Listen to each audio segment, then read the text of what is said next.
What's up, y'all? It's your girl Shay Renee, and today we are going to talk about love and marriage DC. Now, I know before y'all even say it, I'm late as hell. Y'all know I was on travel for work the beginning of the week. Give me a little break. I'm back now and I'm on camera. So let's get into it, shall we?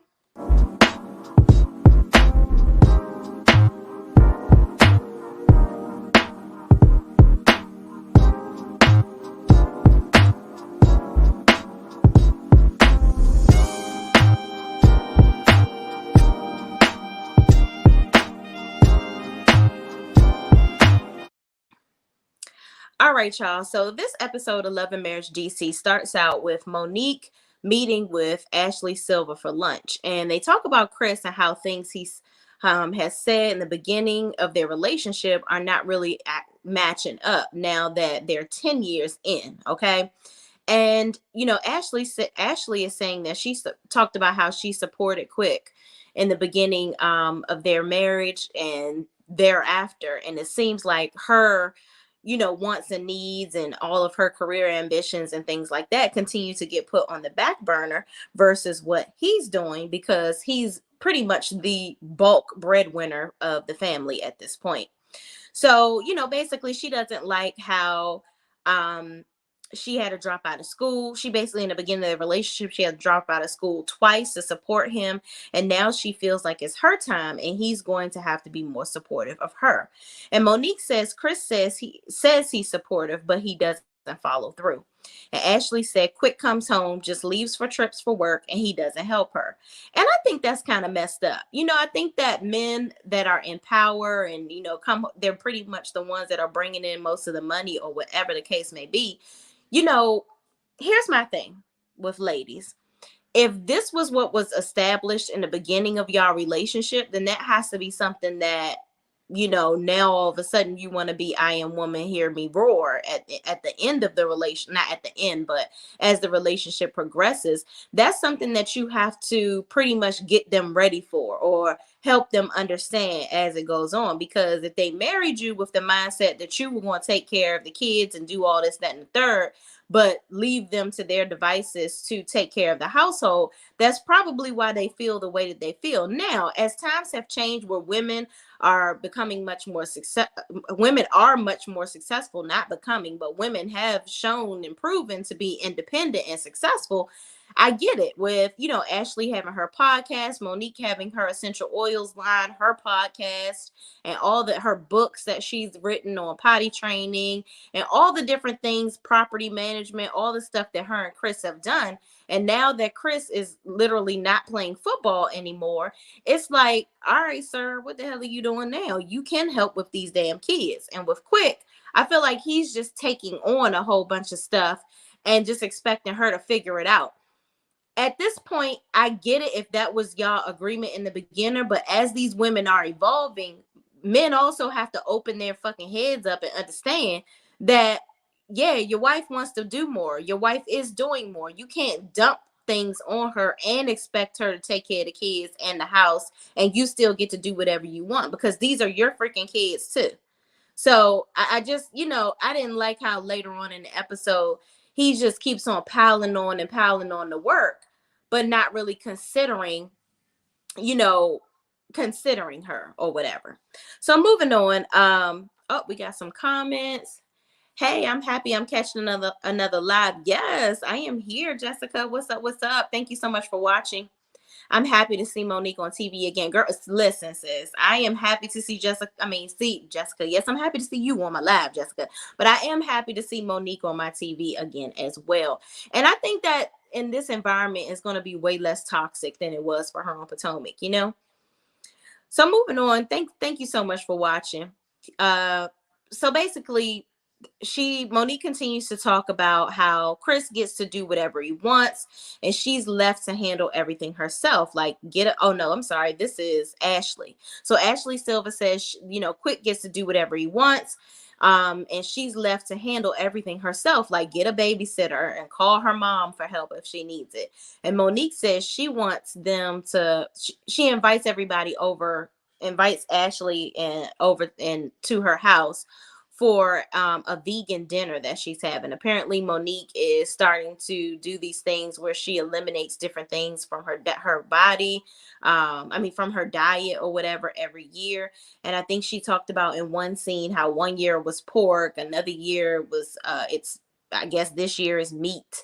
Um, then it'll be cheese and dairy, I guess. And she wants to eventually become a full-on vegan. So she's going to have this vegan dinner for everybody to try out the food. So Ashley asked Monique if she wants to have more kids. And Monique says, not right now, but they pretty much are just using the pull-out method. So if it happens, it happens, but it's not like they're really doing a whole lot to prevent it. And Ashley talks about getting Botox under her armpits because it looks like a pussy. I was like, this conversation went real far left. We talking about Chris and Monique. Well, Quick and Chris ain't really helping as much as y'all want them to. Y'all talking about y'all doing all these things and being superwoman and stressed. Then y'all talking about having sex with your husbands and the pull-out method.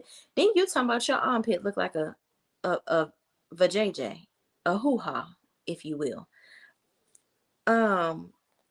Okay, I don't know if I'm doing no Botox under my underarms because that just don't sound like it's safe.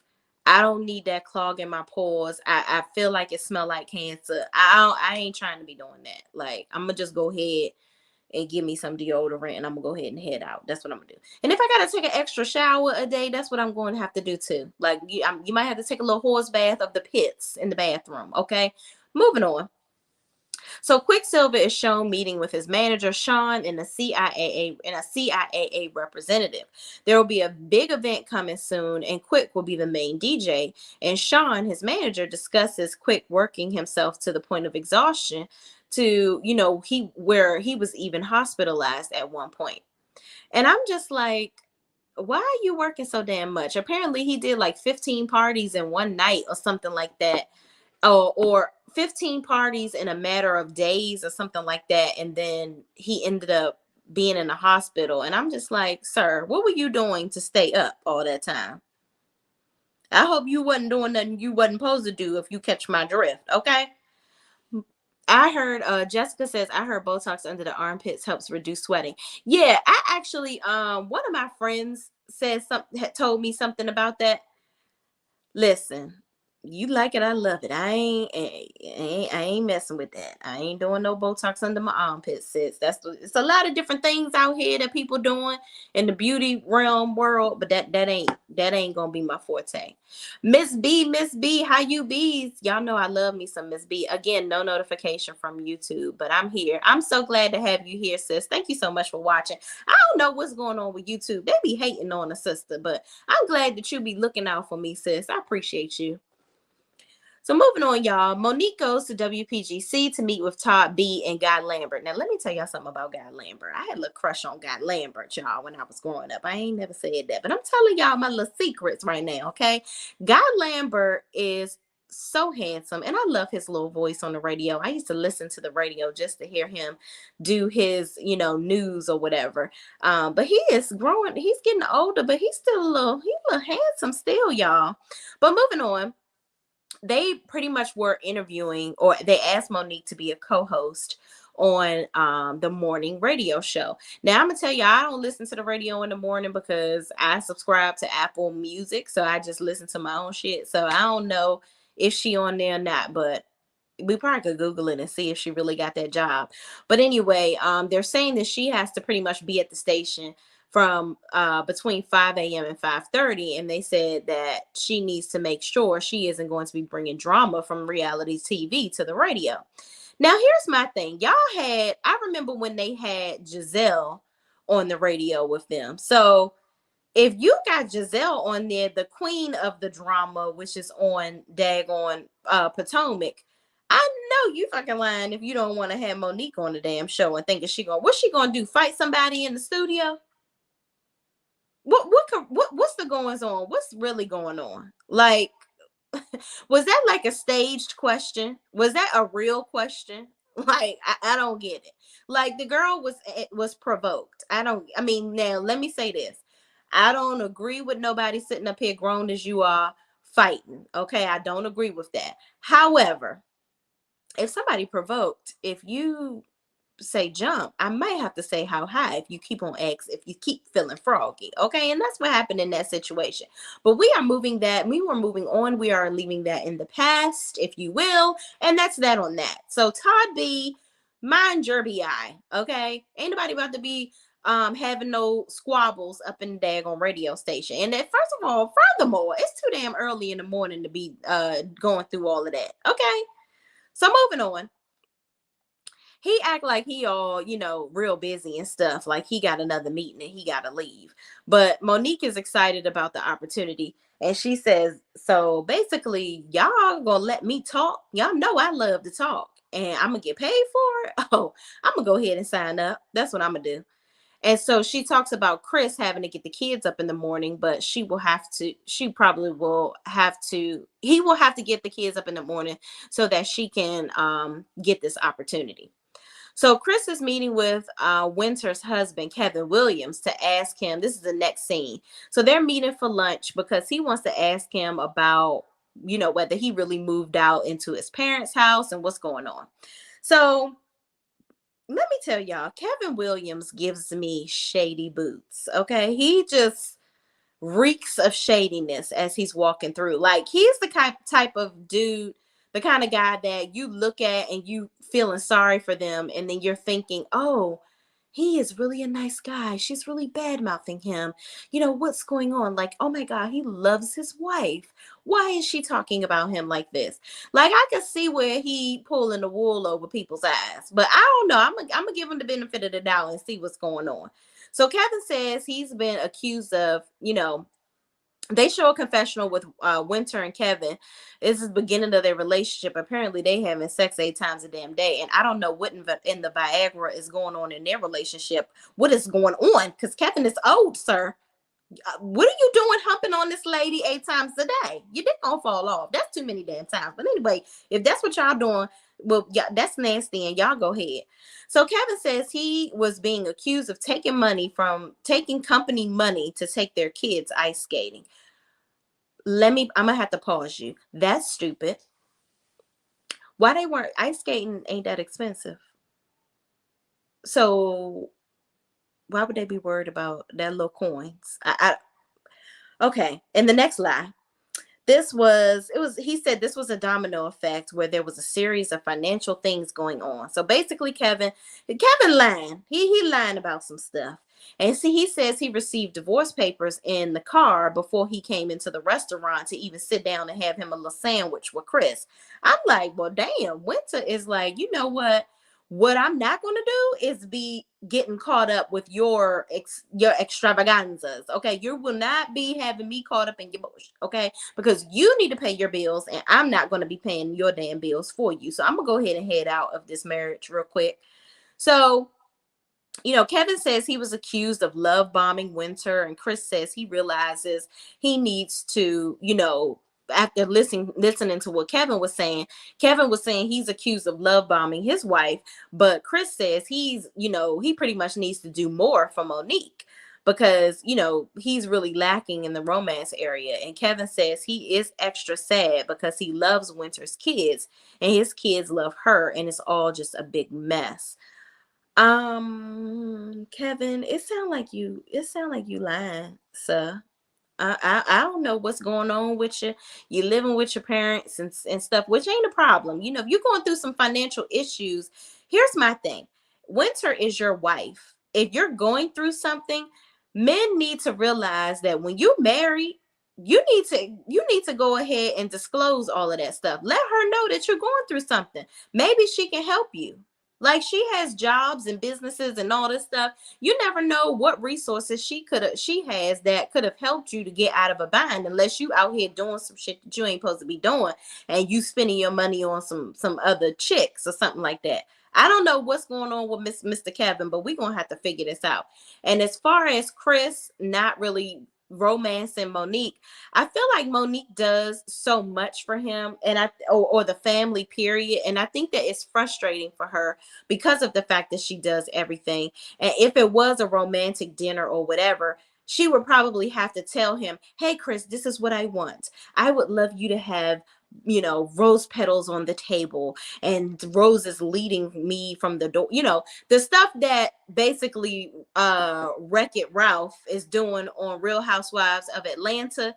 I'm sure Monique would have loved for Chris to do some stuff like that for her, even though we know Wreck-It Ralph on Real Housewives of Atlanta was doing that shit for Drew because he out here doing some bullshit.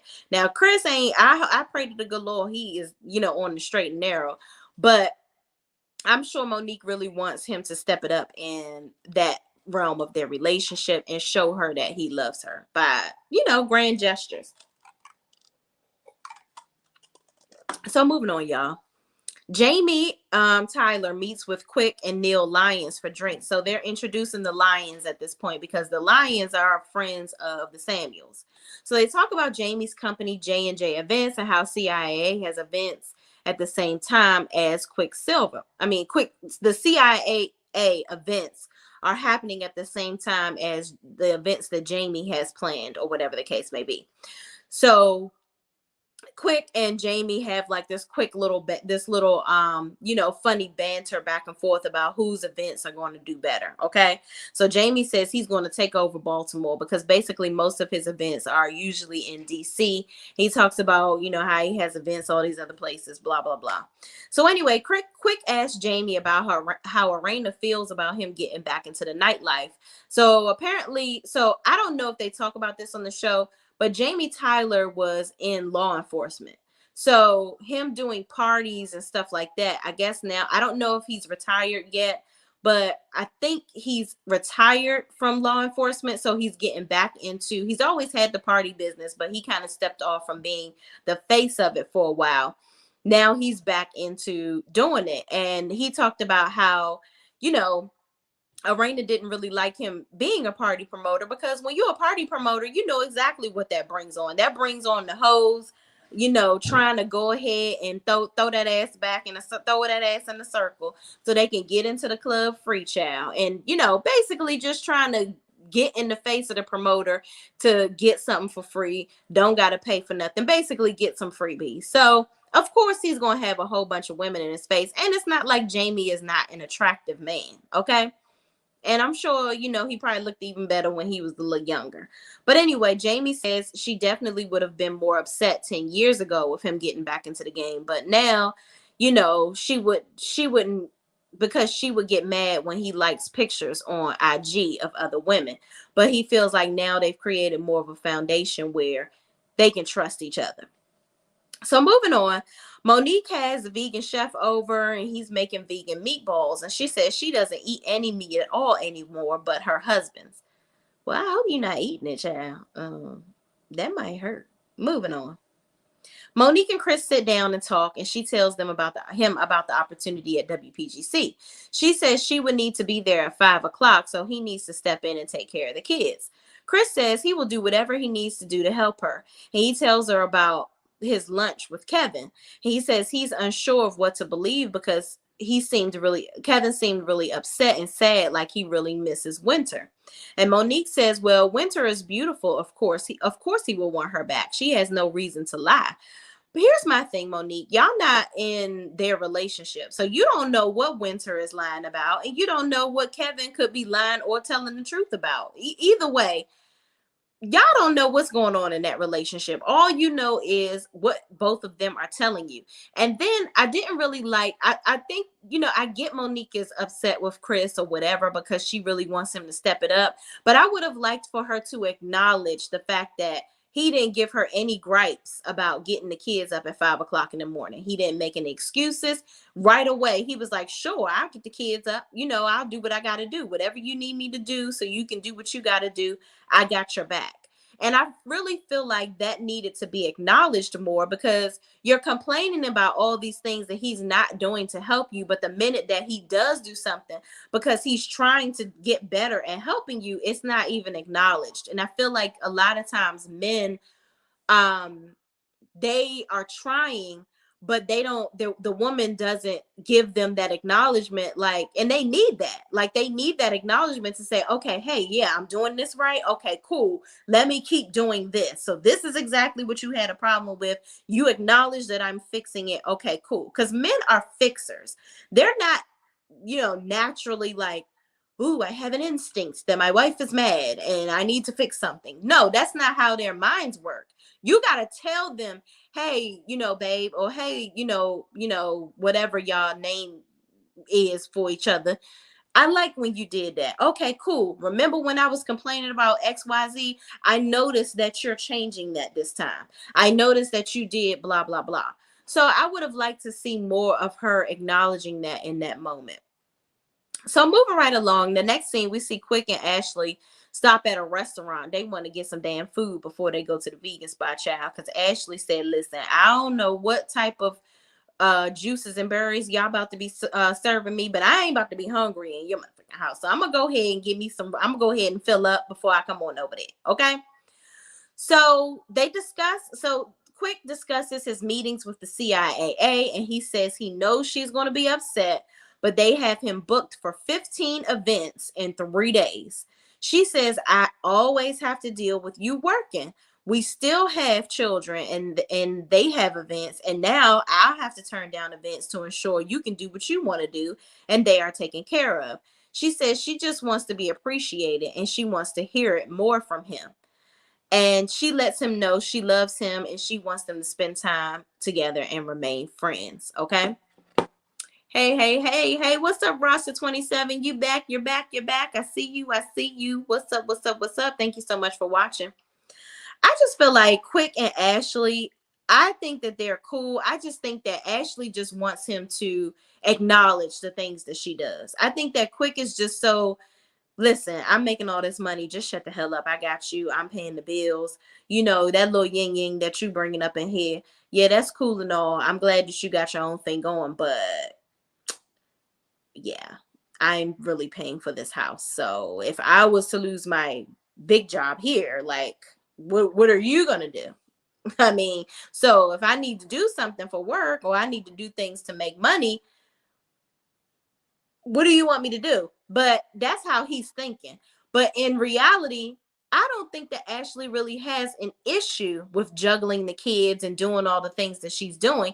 I just think that she feels like she's not appreciated or she's just expected to do those things. And he doesn't acknowledge how, how much she really makes their life so much easier by her doing the things that she's doing. And he doesn't appreciate it. And I think that showing his appreciation would mean taking these damn kids and doing something with them or doing something with us as a family or allowing me to do my businesses without stress and always having to juggle what the fuck you doing and what I'm doing and this household. It's just a lot and you're not getting appreciated for it. So I feel her on what she's saying, but also I think that she also needs to be, a lot of times women have to be realistic.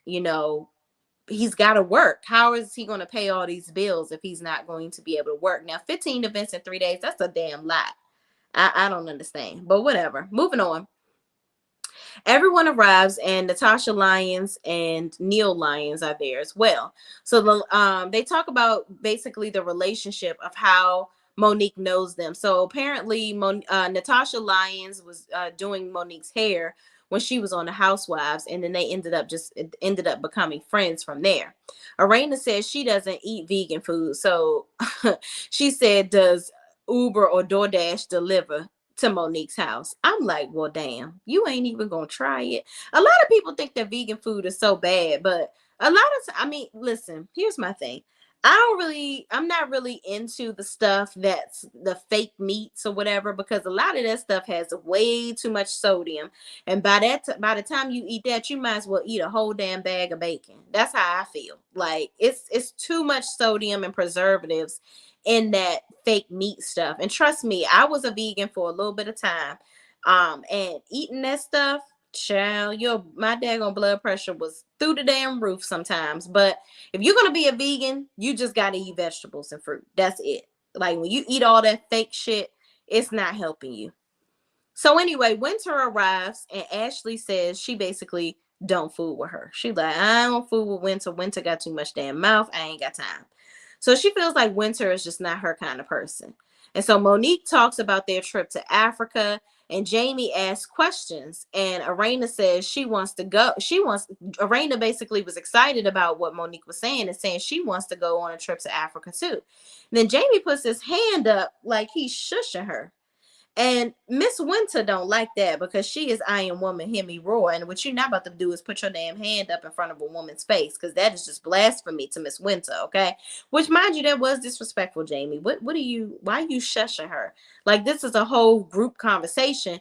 Let her ask a question if she wants to. She might want to go to Africa. Clearly wants to go to Africa too. So why would you? I don't know. I just don't know. So anyway, moving right along. Hold on, y'all. I missed my damn spot. So Jamie talks about COVID and how that could affect their trip. Like, he's asking about COVID, going to Africa, and all this stuff. And Monique and Chris say they both have had COVID, and Monique says she doesn't live in fear. Then she says when she had it, Chris didn't take care of her. So she was up in the room left to take care of herself. And Chris basically says, I know you fucking lying. I definitely did help you. And he basically was like, Monique doesn't like for anybody to help her do anything. When you ask her for help, ask her if you can help her, she's shunning you off or whatever. So he talked about a time where she was like, leave her alone or whatever the case may be. And Monique was like, well, I was sick. Why would I be telling you to leave me alone? Like, I'm in the room. I can't do anything for myself. She's basically like, it's common sense that you have to help me. And I had to literally tell you that I need your help and I need you to do things for me. And he was like, well, sometimes you just got to tell me. And when you told me, guess what I did? I took care of you. And she said, okay, well, yeah, after I had to tell you, like, and I don't think I needed to tell you, like, it's obvious I'm sick and I need help. So I'm like, okay, girl, I love you, Monique, but you're over here laying it on thick. Okay. You really try to tell this little story like this man didn't give a good god daggone about you and he was trying to starve your little skinny ass. He wasn't trying to starve you, sis. Okay. Like, girl, give the man a damn break. Like, I feel like, I know you're upset and you want him to be more romantic and you want him to participate more. Hell, I understand. I truly understand. But it's like everything he does is pissing you off now. It's just, you're searching for some bullshit. That's what you're doing. Okay. Let's just break it on down. So then he says he left her alone until she said she needed him to check on her. And then he began to do what she needed. He says, roll the footage back. They apologized, kissed, and made up. Okay. Which I appreciate them talking it through, acknowledging each other's, irritation and moving on. And that's what you're supposed to do when you love your spouse. Okay. Jessica, I was on Monique's side on this one, but it's clear she has been building resentment. Absolutely. Yeah. Cause I get it. I get it. But she laying it on thick, sis. Like, sis is laying it on thick. Okay. She want him to get his act together. All right. So moving on. Monique turns to Jamie and Arena and says she was expecting to get a psychology course at they daggone their anniversary party. She felt like they had sex and didn't get she felt like they had sex and didn't get the orgasm is what I'm like, y'all talking about a lot of damn sex at this table, child. I mean, what, you gonna have a big ass orgy at the end? Like, this was ridiculous. So she felt like getting the information from them was like leading up to this climax that she never got. So Ashley says, well, we want to know what was Jamie says that they had good points in their marriage and they had bad points in their marriage. It's, but they're at the best time of their marriage now. And Ashley chimes in and says, well, we want to know what your BS was. Like, what was a part of those bad times or whatever. And they asked, basically, what were your highs and lows? And Arena says that she thought there was infidelity due to him being a part of the party scene. And Jamie says they've already dealt with these issues. So he wanted to be like, zip it. He said that in his confessional, like, he's not trying to drum up old stuff and have Arena like on his back about that stuff again, because he is about to start, doing the party promoting again. But she was like, yeah, I would see, girls calling his phone or whatever, but she had to differentiate whether it was from parties or whatever. So she says she really hasn't physically or, technically caught him in the midst of cheating. So to say that he's cheating, she can't, because she's never really caught him doing anything. And so, she said people would be claiming that he was cheating and say that there was some infidelity, but she never really saw anything. So how is she going to hold that over his head?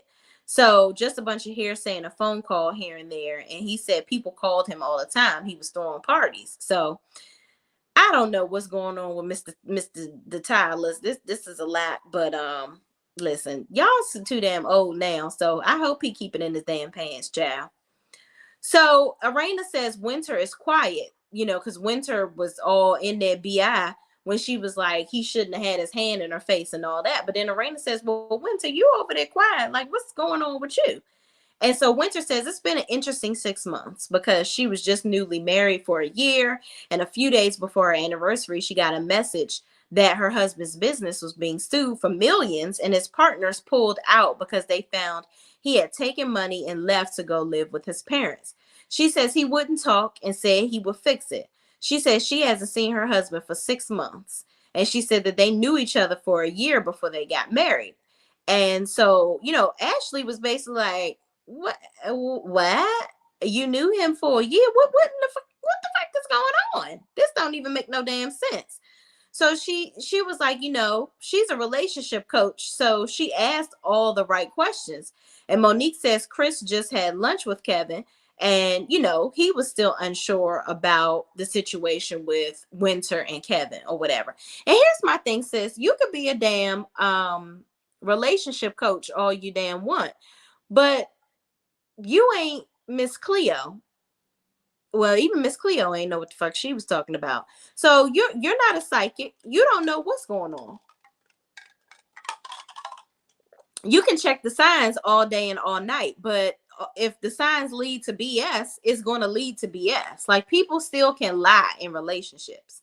So apparently this man had money. You thought he had a bunch of money. Then he must have just tried. He really just, trumped up this whole lifestyle to you to make you want him because he's an older man and you're younger. You thought you was getting a plethora of funds, okay? And then you find out that he just as broke as a joke as you, and now you're mad. That's what I'm getting out of this situation. Because what in the world would you be doing with a 60-year-old man? And you probably just as young as me in your 30s. Like, make it make sense, sis. It's giving you wanted to come up and he brought you down. That's what this is giving. That's exactly what it's giving. And clearly, whatever money he owes somebody, your ass is going to owe it too. I hope you're coaching on relationships on that. How to pay the piper. That's what you need to coach on. So moving on. So Winter says he was not honest with her. He was not honest with her. And he lives in a basement apartment. And there's a difference between a basement apartment in Georgetown versus your parents' basement.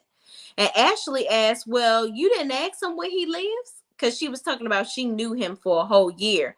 And he said he had a basement apartment. But apparently she had never been to his house because he was living with his parents the whole time. So I'm like, sis, so he was supposed to have all this coinage, but you never been to his house? But you're a relationship coach.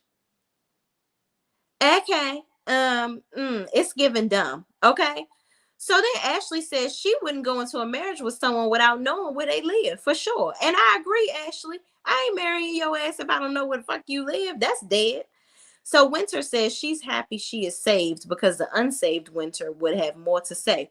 Well, bitch, you need to save your money and your brain, because that's what's fucked up in this situation. You done married a whole dude that got a whole situation going on that you had nothing, you know nothing about. Like, I think she must have been in love with the idea of his potential or his financials. That's what I think. And it just blew up in her face and she didn't do the right research. Talk about your sex life with a group must be rich people, must be a rich people thing, because I have never. Child, listen. Okay, Miss B, I ain't about to be telling everybody how I mount my damn husband. That's dead. Okay. Why are we sitting around here talking about that? Now, with my friends, me and my husband, we have a group of friends that, we are blessed to be amongst a bunch of friends that we're all married. But we don't talk about sex. Like, we telling jokes, we playing cards, we shooting the breeze or whatever. But we ain't talking about how many times we humping each other. That's a dead. I don't need to know what the hell y'all doing, because frankly, ill pineapples, I'm uncomfortable. No, thank you, ma'am or sir. I don't need to know. Okay? Don't need to know, don't want to know, don't care to know. All right? Winter was chasing Daddy Warbucks and got Daddy Stonebucks. Child.